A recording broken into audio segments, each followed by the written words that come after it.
Ever wondered what a fallacy is and why we should avoid them in fiction? Picture a magician's trick. It seems real, it seems true, but it's all smoke and mirrors. That's what a fallacy is. A deceptive illusion that can trick you into accepting something false as true. In the world of fiction, fallacies can make a story feel as artificial as a plastic plant, breaking the reader's immersion faster than a splash in a cold pond. Think about the straw man fallacy, where a character's argument is misrepresented to make it easier to attack, or the slippery slope fallacy that suggests a minor action will inevitably lead to a major catastrophe. These fallacies can make a plot feel contrived, like a puppet show with visible strings. But today, we're not just going to talk about any fallacy. We're going to dive into the intriguing world of the imitative fallacy, also known as the mimetic fallacy. Now, the imitative fallacy. It sounds fancy, doesn't it? But it's simpler than you might think. Picture this. An author is crafting a character who's known for their long-winded, rambling speeches. To capture this, the author fills page after page with sprawling, run-on sentences.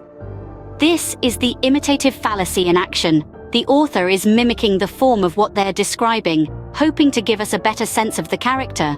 On the surface, it sort of makes sense, right? But here's the catch.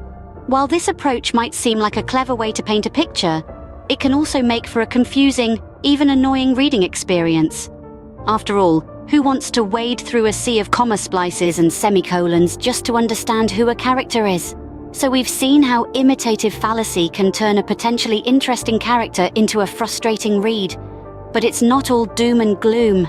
There are ways to avoid this pitfall. If imitative fallacy is a pitfall, then consider me your trusty guide, leading you safely around it. Now, let's revisit our rambling character. Instead of using long, run-on sentences to capture their chattiness, why not sprinkle their dialogue with interesting tidbits, idiosyncrasies, or even humorous misunderstandings?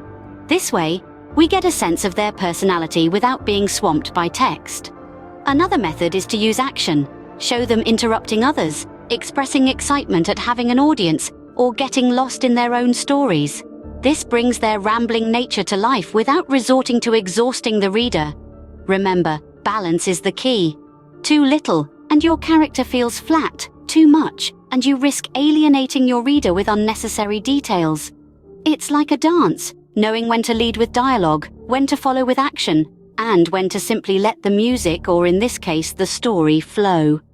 And there you have it, a crash course on the imitative fallacy and how to sidestep it like a pro. So, to sum up, the imitative fallacy, or mimetic fallacy, is the mistaken belief that the best way to represent reality in fiction is to imitate its form.